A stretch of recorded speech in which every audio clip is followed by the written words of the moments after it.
and 3:30 p.m. on Health 360. We pick a relevant health topic and decode that, get you details, immersive reports. Tomorrow we're going to be talking about nicotine and tobacco addiction. And this is our health topic of the week.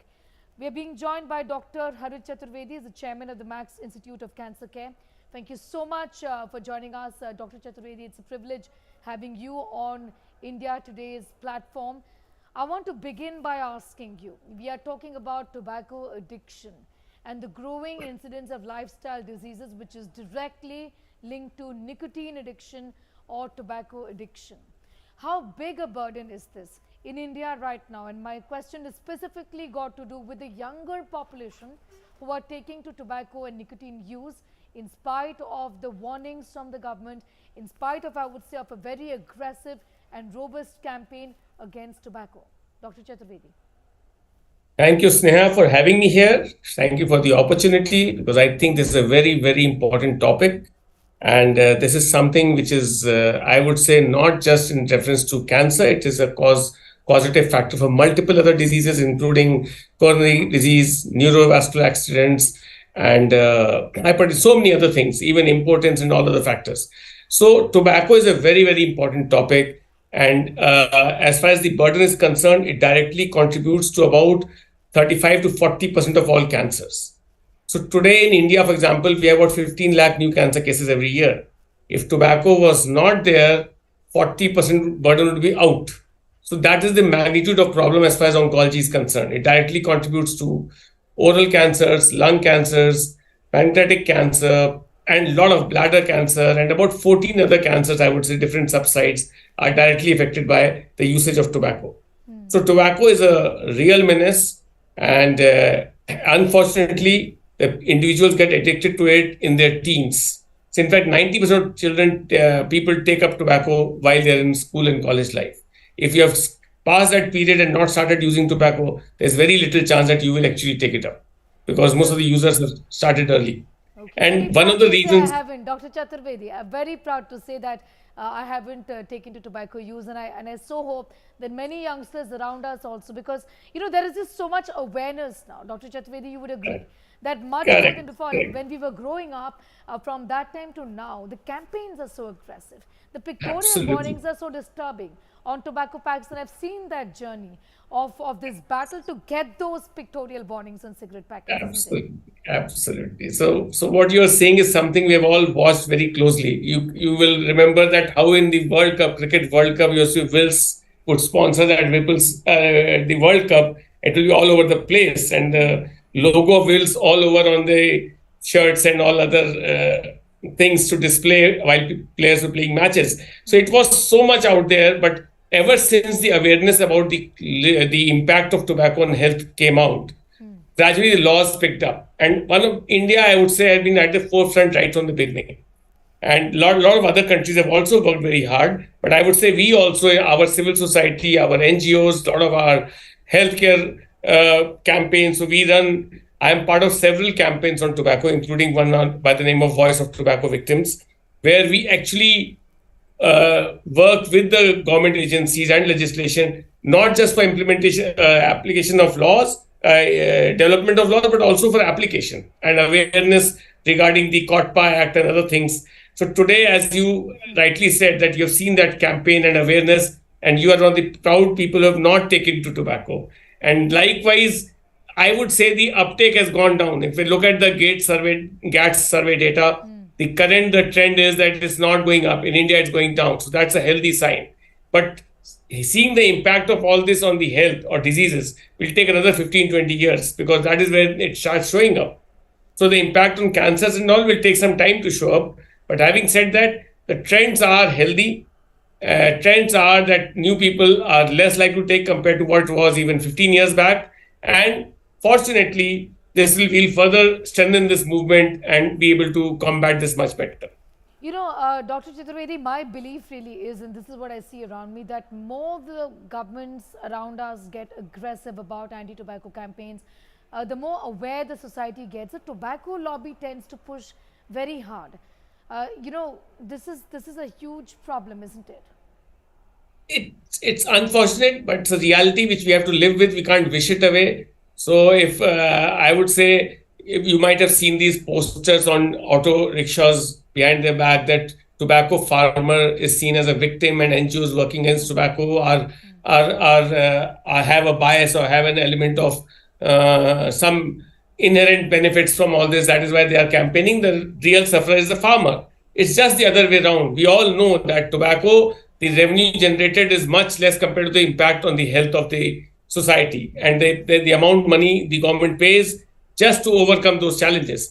So it is very true that the tobacco lobby consistently and pushes hard and wants to survive.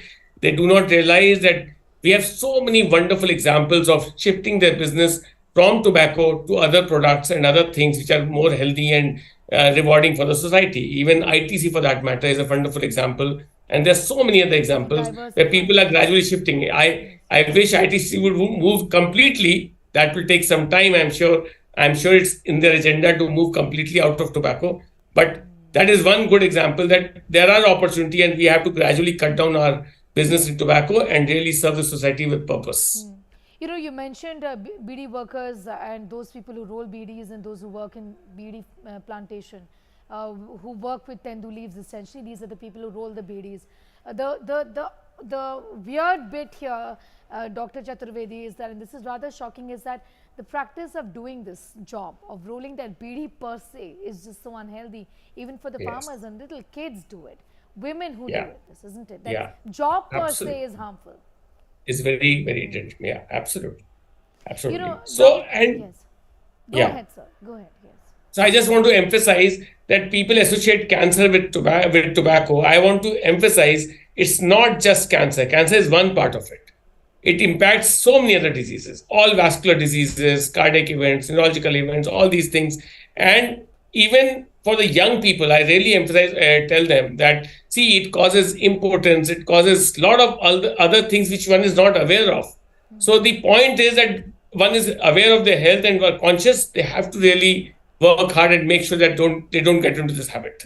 It's difficult to leave. When you're addicted, it's difficult. To everything. Dr. Chaturvedi, I think from your hair to your skin, to your breath, I think it's very important to talk about nicotine addiction in general. And it's not just, you know, a lot of people, I have tried to educate and give unsolicited advice to tell me, you know, 2 cigarettes are not going to kill me. But the long-term impact of those 2 or 3 cigarettes every day, it may or may not turn into a cancer. But there are other implications. Chronic pulmonary diseases, lung diseases, so many. Yes, COPD, Dr. Chaturvedi, the impact of nicotine or tobacco addiction and the implications on or the impact on COVID outcomes. There's enough study and more to now establish that those who are consuming tobacco in this way or the other have poorer outcomes or worse outcomes if they do get infected with COVID. That's also a huge concern given that we're still not out of the pandemic, isn't it? Absolutely, absolutely. So tobacco leads to a lot of compromise in the health, especially the lung complications go up for everything, including tuberculosis, lung infections. All these have poor outcomes in tobacco group compared to non-tobacco. Same thing is seen in COVID also. So it is certainly detrimental, even cataract and other surgeries, recovery from So across board, one would say that if you're a tobacco user compared to non-tobacco user, your chances of having complications are higher in any surgery or any final outcome in health results. Okay. We have in fact a question. Abhishek Chaturvedi, Abhiword on Twitter has asked, what is the most effective way to get out of tobacco addiction? So first and foremost, the most effective one is to not start it. But once you have started, then the 5 A's is what is the WHO's campaign, that you have to ask for help. You have to really create an environment where people can work together. So de-addiction is a structured program. It is something you need help from your friends, from your peer group, and patches, various things have been used across, including the nicotine patch. So one must remember, it is not the nicotine which is the harmful component. Nicotine is the addictive component. The harmful components, the chemical carcinogens, as we call it, there are about 40 odd chemical carcinogens which are part of the tobacco leaf. So nicotine causes addiction and these other things cause the harm. So, and in combo, they do the damage. So, one of the things for de-addiction is used is the patch, which is used, that one can use that patch and get de-addicted. The unfortunate part is that it's not very effective in the long run. Majority of people, since the nicotine addiction remains, are not able to wean out completely. So the other method is not dependent on the de-addiction centers, which work carefully with your habits, with other things, your ecosystem. When you use tobacco, your support system, your family and friends, all that have to work together. The simple thing is say no and just stop it one day. That works reasonably well. I would give an example of so many people who get diagnosed with oral cancer. I'm a cancer surgeon, so we see that every day. In fact, today also in my OPD, there are 3, 4 people with oral cancer who are tobacco users. Majority of them leave it in that moment once you're diagnosed. That the challenge is so big that it chops. I'm not saying everyone, majority of them. Shock value Few of them are, is what you scare people. Scare people, and yeah, that's how they stop it. You know, yeah, Dr. that, Chaturvedi, it's funny, but I just want to tell you about this. I think demonizing the product from the very beginning, just talking about how bad it is from the very beginning, to kids as young as say 5 or 6, who are introduced by around them or even on television, when they see cigarette smoking and they're curious and they ask, what is this? Why is it harmful?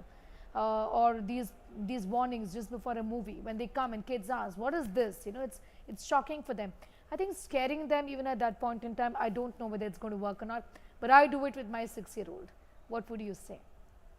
I would say, see, scaring them is making them aware. It's part of making them aware. Yes, I would not use the word scaring them. I'll say make them aware. It's harmful because when they get into the habit at that age, they're not talking to their parents on these subjects. They realize there's something to be kept away. So all this happens in their teens, in 12, 13, 14, when the peer group becomes more important than the home. When the knowledge, the real world knowledge is shared in that group rather than learning from home. And today, thanks to social media, all other methods of learning have become much more value added and important for this age group children. So I would say that making them aware when they are listening to you, talking to you is a good point. I would also add that the important thing is to remain keep the communication open with your children, because when they are talking on every front, including sexual health and food habits and everything, they are more likely to listen to you and understand that what is your position in different things. Yes. Dr. Chaturvedi, before I move on to my next question, we have a query from somebody on Twitter whose username is Polpatti. And Polpatti, we are answering a question. Dr. Chaturvedi is. The question is this: my aunt consumes tobacco and has been doing so for years. She knows it is harmful, but the effects of addiction are too much. What should be done is the question. Again, it's a question about how to break the chain, essentially, Dr. De-addiction, Chaturvedi. de-addiction. Yes. So a lot of de-addiction centers are there. So every individual will need a conversation, a counselor and support system to make it possible. The general rule is that we have to provide that support to the individual depending on one's own habits, and that works well. Dr. Chaturvedi, you mentioned teenagers a couple of moments ago. I want to ask you, what's become really popular, and of course it's something that's not allowed in India anymore, it was banned a while ago, is vape or e-cigarettes. Right? Yeah. What do you have to say about vape and the So fact that vaping, people are taking to it and it's available? I know that it's available. I see it around me. yeah. So vaping again is a method because it was projected as an alternative to regular tobacco use, because they said the content is less and therefore it's a lesser price to pay, a lesser crime to do than to get into a regular tobacco habit. That's how it was positioned. My worry is that once you get into any tobacco habit, your blood levels of nicotine will start having the stimulus at a certain level, and so one is pushed to consume more to hit that level where you can feel satisfied and feel the satisfaction of using tobacco comes in. So therefore, I would say that even vaping for that matter, and that is why it is banned here. And thanks to government, it was never started, because the thing is that it is something which will gradually take you to regular tobacco use. It will be a doorway to entry to that. So you're basically saying that those who are taking to vape, trying to quit smoking, for example, should not be considering that as an option, sir? Yeah. What I'm saying is that if you think that vaping will help you de-addict, then it should be a structured way. One day you have to just stop it. If you continue with vaping, you'll actually more likely to go back to your regular tobacco use than to quit. Okay. It We has to have be a a structure.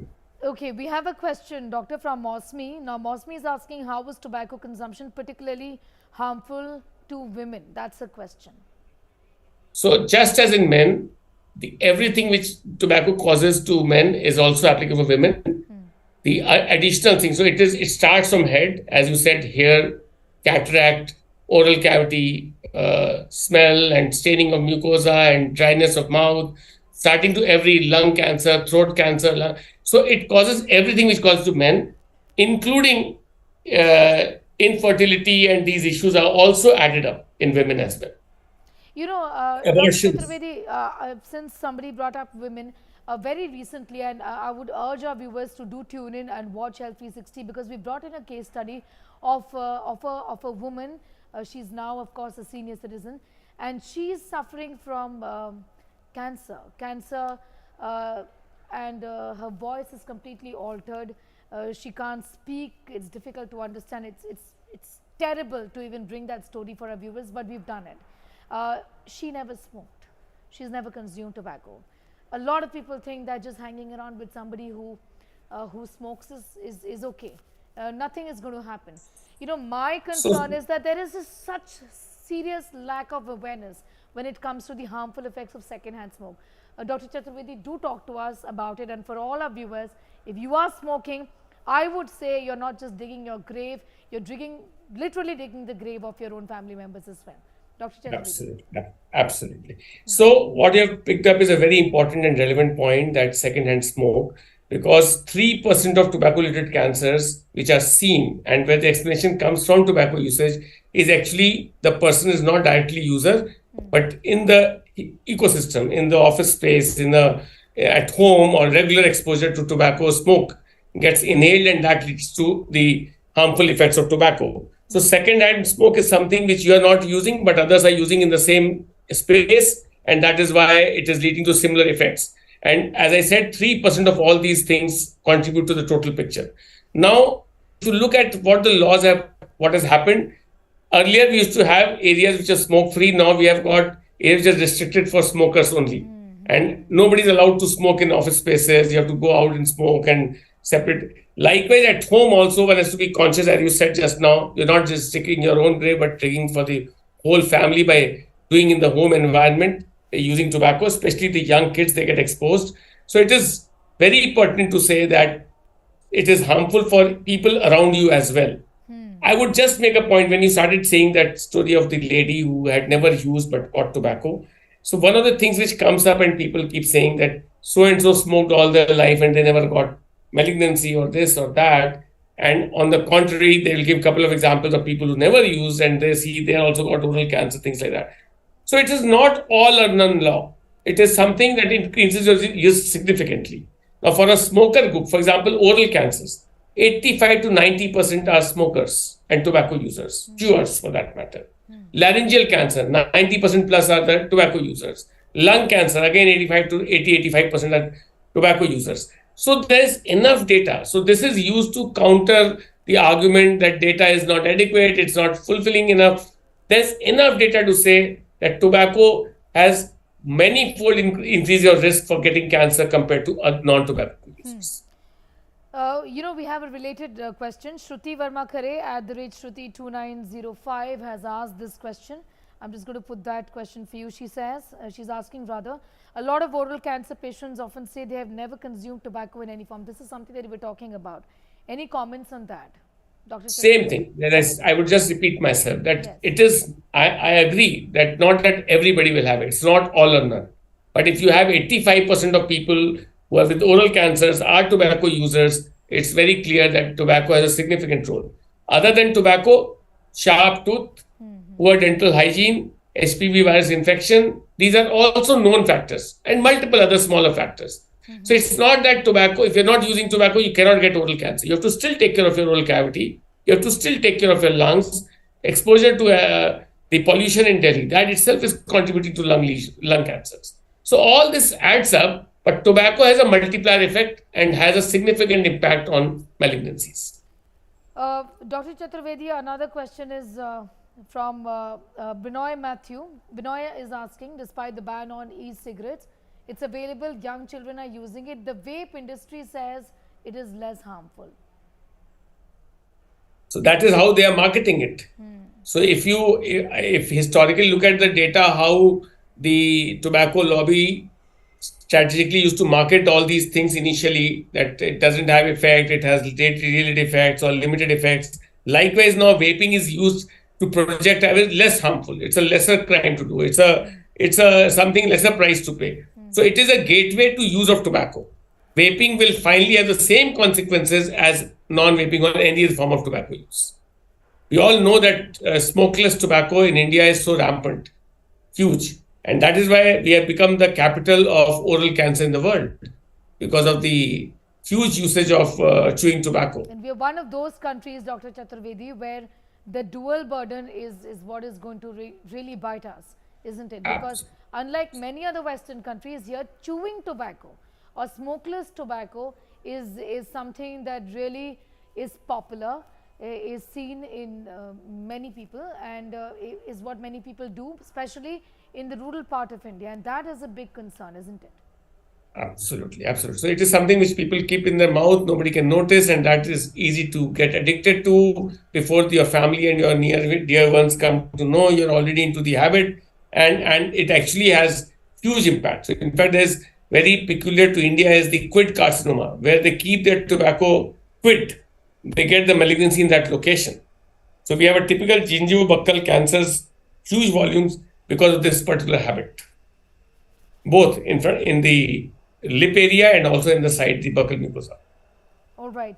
Dr. Chaturvedi, I'm going to thank you for joining us. This has been a great conversation and a much needed conversation. You know, I just want to tell you something. There are a lot of people, you know, in the news industry. Usually if you have a news topic of the day, people ask us why you're discussing this now. I think there is no right time to discuss tobacco and nicotine addiction in a country like ours, where oral cancer is just becoming so prevalent.